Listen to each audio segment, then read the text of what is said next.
শুভ সকাল বন্ধুরা, কেমন আছো তোমরা? আশা করি সবাই ভীষণ ভালো আছো। আর তোমাদের ভালোবাসায় আমরা মোটামুটি বেশ ভালোই আছি। সিম্পল লাইফ ভিলেজ চ্যানেলে তোমাদের সবাইকে স্বাগত জানাই। আবারও নতুন একটি ব্লগ নিয়ে চলে এলাম। তোমরা সবাই আমার সাথে থাকো আর শুরু থেকে শেষ অবধি ব্লগটা দেখতে থাকো। আশা করছি আজকের ব্লগটাও তোমাদের বেশ ভালো লাগবে। তো দেখো, আমাদের হাঁসের গোয়াল ঘরটা বৃষ্টিতে জল পড়তো। তো তার জন্য বাবা বলছে যে এই টালগুলো খুলে আবার ভালো করে দেখবে যে কোথায় জলটা পড়ছে। তার জন্য ভিতরে একদম কাদা কাদা হয়ে গেছে যখনই বৃষ্টি হচ্ছে, কারণ তোমার 10-12 দিন ধরে একরকম বৃষ্টি হতেই আছে। আর হাঁসগুলো খুব কষ্ট করে এই ঘরটার মধ্যে থাকছে। তো তার জন্য বাবা টালগুলো একটা একটা করে নামিয়ে নিল। তারপরে দেখা যাচ্ছে যে এখানে এই যে বাঁশ যেখানে দেওয়া ছিল, এই বাঁশটা একদম মানে শেষ হয়ে গেছে। আর ওই জায়গাটা একটু ফাঁকা হয়ে গেছিলো, তো ওই জন্য ওখানে বৃষ্টি পড়তো। তো তারপরে বাবা এই যে বাঁশটা কেটে নিচ্ছে। বাঁশটা দিয়ে ওখানে রাখবে একটা টিনের ছোট্ট করে কেটে টিনের একটা টুকরো দিল, যাতে ওখানে জল যেন না পড়ে। তারপরে এই যে বাঁশের টুকরো করা বাঁশগুলো এখন হালকা করে চাপ দিয়ে রেখে দেবে, যাতে ওই টিনটা যেন না উড়ে যায় আর বৃষ্টিটাও যেন নিচে না পড়ে। তো এরকম করে চাপ দিয়ে রেখে দিল। তারপরে এই টালগুলো একটা একটা করে তুলে দেবে। আর আমাদের গ্রামে জানো, এই টাল দিয়েই কিন্তু বেশিরভাগ বাড়ি আছে। তোমার মনে করো যে আগে বেশি উন্নত ছিল, টিন ছিল না আগে, তো তখন বেশিরভাগ মানুষ টাল দিয়ে বাড়ি দিত। কিন্তু এখন নেই এগুলো হচ্ছে আমাদের অনেক দিনের পুরনো বাড়ির টাল এগুলো। তো এখন মানুষ আর ব্যবহার করে না, কারণ এই টাল দিয়ে যদি বাড়ি করো কি না, বাড়িটা অনেকটা ভারী হয়ে যায়। কারণ টালগুলো তো মাটি দিয়ে তৈরি কি না, ইটের মতো হয়তো ভারী।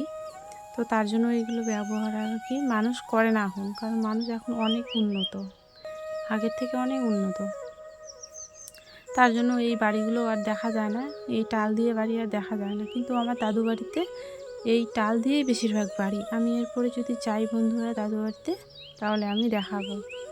তো এদিকে হাঁসের গোয়াল ঘরটা ঠিক করার পরে তারপরে আমি থালা বাসনগুলো নিয়ে আসলাম পুকুর পাড়ে। তো সকালবেলায় হাঁসের গোয়াল ঘরটা ঠিক করলো বাবা, না হলে পরে আবার বৃষ্টি কখন চলে আসবে, তার জন্য সকাল সকাল ঠিক করে নিল। আর আমি ওখানে দাঁড়িয়ে দাঁড়িয়ে দেখছিলাম। তারপরে কালকের রাতের থালা বাসনগুলো নিয়ে আমি এখানে এসেছি। তো চলো থালা বাসনগুলো মাঝে আমি পুকুরে ওই যে নিচে আমি যেখানে এখন আছি ওখানে কয়েকদিন ধরে মেজে নিয়েছিলাম, কিন্তু ওখানে আর হবে না, কারণ কাদার পিছলে যাচ্ছে পা, ওই জন্য ওখানে আর নামবো না আমি।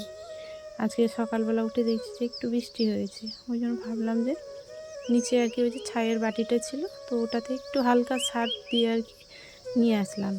তারপরে এখন সার্ফটা ওই বাটিতে ভালো করে মিক্স করে নিলাম। তারপরে দেখছি যে একটা গরুর ছোট্ট বাছুর এইদিকে এসছে। তো ওকে তাড়ানোর জন্য আমি আবার দৌড়ে গেলাম। তো এই যে এঁঠো থালগুলো মাজার জন্য প্রথমে ভালো করে পরিষ্কার করে নিতে হবে, তাহলে পরে ভালো হবে। তারপরে দেখছি যে ওই যে বললাম না যে বাছুর ইয়ে করছে, তখন আমি না ফিরে আবার দৌড়ে গেলাম যে কোথায় এটা আওয়াজ হচ্ছে, কারণ আমাদের টিনগুলো খুলিয়ে রেখেছে। তো ওই টিনের মধ্যে ওই বাছুরটা পা দিয়ে শব্দ করছে, ওই জন্য আবার দৌড়ে গিয়ে দেখে আসলাম যে কোথায় এই শব্দটা হচ্ছে। তো এই যে গেছিলাম, তো দেখো চারিদিকে কিন্তু কাদা কাদা ছিল। তো এসে আবারও থালা বাসনগুলো মাজতে শুরু করেছি।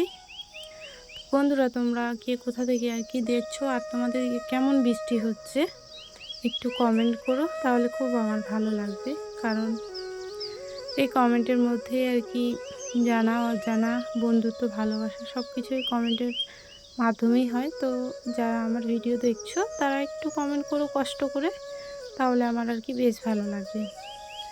আর তোমার যারা আমার নতুন বন্ধু আসছে, তো বন্ধু তোমরা আমার পাশে একটু থেকো সবাই।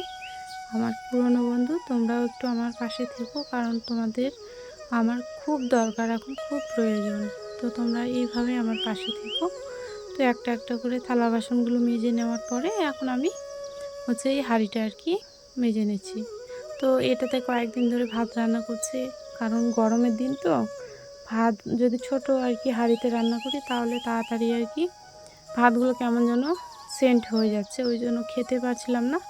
ওই জন্য বড়ো হাঁড়িতে আর কি এখন রান্না করতে শুরু করেছি আমি কয়েকদিন ধরে আর কি। তাহলে পরে ভাতটা আর কি খোলামেলা জায়গায় থাকে, তো তাড়াতাড়ি আর কি ওই সেন্ট আর কি ছড়ায় না, তার জন্য। তো চলো, এদিকে আমার আর কি থালা বাসনগুলো ধোয়া কমপ্লিট। তো আজকের মতো এখানেই বিদায় নিচ্ছি বন্ধুরা, আর দেখা হবে অন্য কোনো ব্লগে। তো থালা বাসনগুলো মেজে নিয়ে যাওয়ার পরে এই যে পান্তা ভাত রেডি আমাদের। তো কাঁচা লঙ্কাটাই শুধু নেই, তো শুকনো লঙ্কা আর কি ঝাল করেছে, পটলের ঝাল করেছে, পেঁয়াজ ছানা করেছে, আলু সিদ্ধ আর কি। তো এইসব দিয়েই টাটা।